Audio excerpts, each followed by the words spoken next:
Biz zurriyotlarimizdan ham shunday Qur'on hofizlari chiqish kerak. Buning uchun biz o'zimiz ham Qur'on o'qishimiz kerak.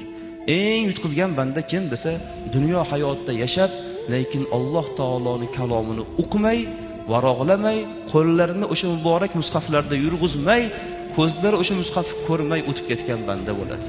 Shuncha umr berdimi deydi Alloh. Hamma narsani o'rganding. Ajnabiy tillarnigacha o'rganding. Inson uddalab bo'lmaydigan ishlargacha o'rganding.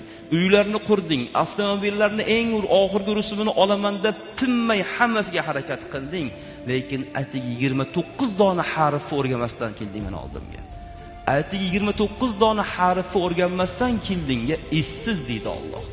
Afsuslar bo'lsin deydi. Nima uchun? Chunki hamma narsani o'zlashtirgan, o'rgangan, bo'y sundirgan inson Qur'onni o'qishni bilmasdan boradigan bo'lsa, bu achinarli hol bo'ladi. Hammamiz orzuimiz farzandimiz ahli Qur'on bo'lsin, ahli ilm bo'lsin. U Qur'on o'qiganda orqasida yig'lab eshitaylik.